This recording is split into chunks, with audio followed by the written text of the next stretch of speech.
As you are getting older, can you share some tips for the aging lifter? Is there something we should do about our frequency or intensity of training, the influence on our joints, more rest maybe between sets?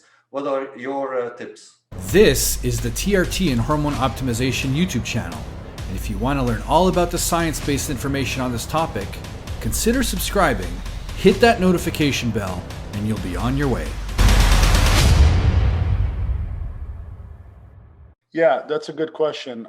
You and I are both in our mid 40s at this point, and while we're certainly not old, we are in the process of getting older as everyone else is, but we do have to be at a point where we start to consciously think and pay a little more attention into our training style. We cannot train like we did 20 years ago without any care in the world, because an injury today could be very costly and it can really set you back. And there's no guarantee you'll ever heal the way you would have. I remember when I was 17 and I broke an ankle. And then 3 weeks later, I was playing basketball. So I can only imagine if I broke an ankle and tore some ligaments today, I'd probably be suffering with this for a long, long time.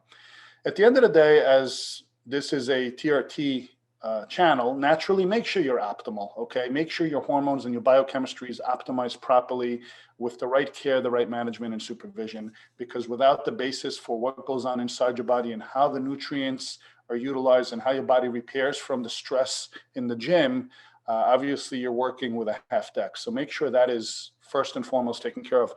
As far as your training goes, yes, you need to sit down and define your priorities.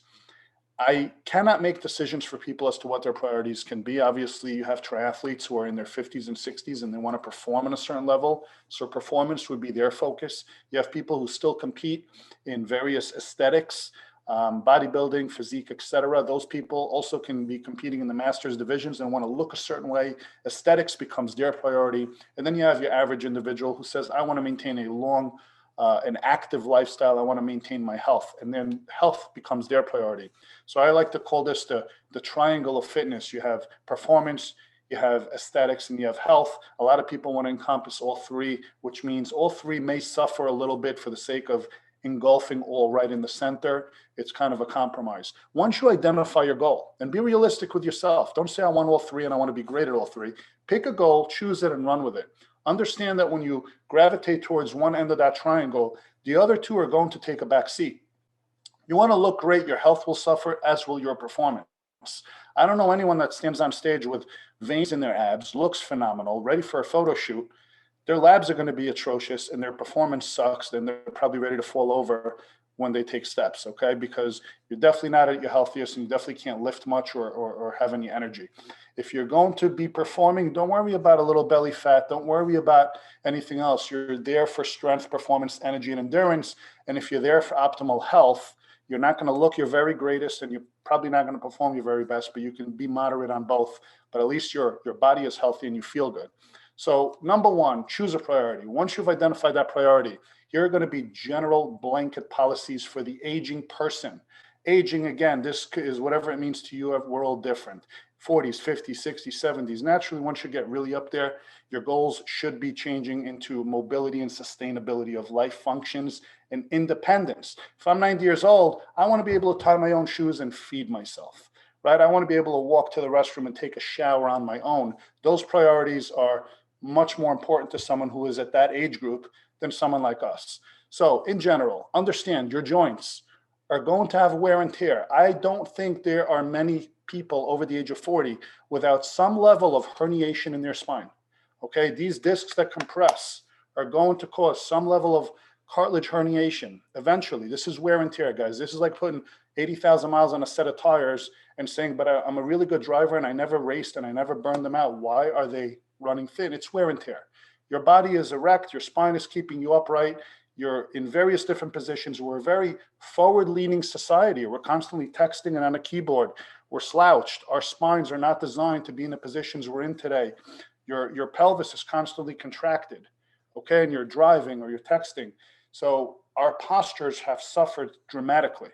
And now when we go and we try to extend and lift heavy weights, we're essentially putting more compression in a spine that's already worn. So be very careful with your back, okay? Your lumbar specifically. Some people have thoracic issues with very tight shoulders as a result of slouching forward. And then they tear rotator cuffs.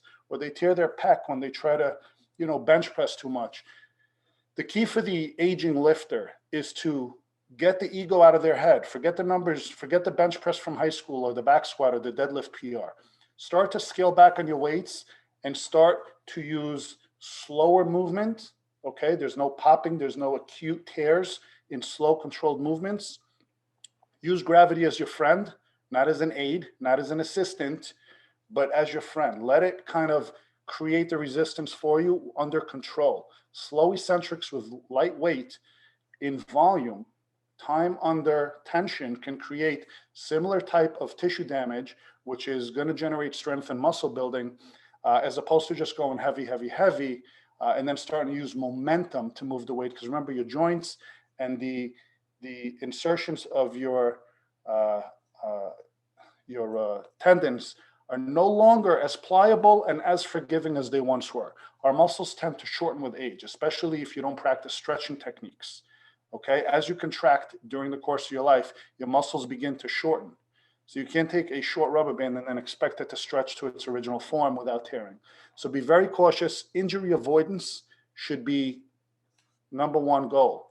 Sarcopenia, which is age-related muscle wasting syndrome that occurs as we age, should be number two goal. Prevent muscle loss. Stop thinking about getting bigger and stronger in your 60s. Not saying you can't, but stop thinking of that as a goal and start thinking about preserving what I have built, and hopefully you have a solid foundation. Preserve for as long as you can, okay? Men end up in nursing homes because they lose their ability to be independent, they lose their mobility, and they lose their strength, and they lose their muscle. So we see what we call skinny fat, very, very thin arms and ribs up here, but then they have this distended belly. The core is weak, all the organs are settling down. Preserve the muscle you have. Use a lot of isometric hold movements. You cannot injure yourself in an isometric hold. Okay, if you hold a plank instead of doing 500 sit-ups, your back will thank you and your core will maintain stability. So a lot of isometric exercises are going to be a friend. Lighter weight will be a friend. Increased volume. Slow down. Slow down. 5-second descent, 5-second ascent. Sit in a chair, stand in a chair. Do that 100 times with your own body weight. See how your legs feel the next day. Okay, the goal with age is longevity and sustainability. Preserve what you have, strengthen it. Don't worry about getting up on stage unless you're a competitive athlete. And again, injury prevention is going to be number one. You will never recover from an injury at a later age the way you did when you were younger. So maintain your health and your lifestyle so that you can continue to be active well into your later years. Mm-hmm. What about training frequency? Should people train less frequent in a week, only 2 times instead of 4? I would say as you age, start to find hobbies that are active. It doesn't mean you need to be in the gym 6 days a week, but it also doesn't mean you need to sit on the couch 6 days and train once or twice. Find active hobbies. Take up hiking, take up tennis, take up cycling, take up anything that you enjoy that gets you out and moving. Okay, you've spent many years of your life building to where you are. Start utilizing your time. Presumably you would have more free time as you get older. Start utilizing that time for hobbies. Longevity in anything is basically reliant upon someone enjoying the activity. No one is going to do something they don't like just because they have to, unless it's a job, right? So at the end of the day, find a hobby that you enjoy. Go run around with your kids, your grandkids, or whatever the case may be. You can be active 7 days a week and naturally listen to your body. If you're feeling like you're breaking down or you're burnt out or you just had a rough 2 weeks of activity, take a day or two off, let your body recover, sleep it off, eat well, and you'll feel fresh. Sometimes taking a full week off can literally make you come back stronger and better. I've seen, for example, I've been out of the gym for a month now just because I got really busy. This is like the longest hiatus I've been out of training, and I've lost a ton of weight as a result. I get it back quickly, but I actually did my labs about a week ago, and my liver enzymes have never been better. I mean, they're so low, and this is literally a result of no protein breakdown. My organs are now feeling much happier than when I'm intensely training. So sometimes taking a little break isn't a bad idea. But frequency in training, listen to your body, and just stay active in your own ways. Okay, some people think, well, I missed the gym today. Yeah, but I still rode my bike for an hour. I went for a walk in the park. Great, right? You didn't sit on the couch. That's a form of exercise as well. Focus on your heart as well. Don't forget your heart. Okay, as you age especially, cardiovascular becomes so much more important with age than it is when we're young. When we're young, we're thinking, oh, lose weight, do cardio, play sports. When you get older, take care of your heart, allow it after all these years of contracting and possible thickening of the ventricular walls.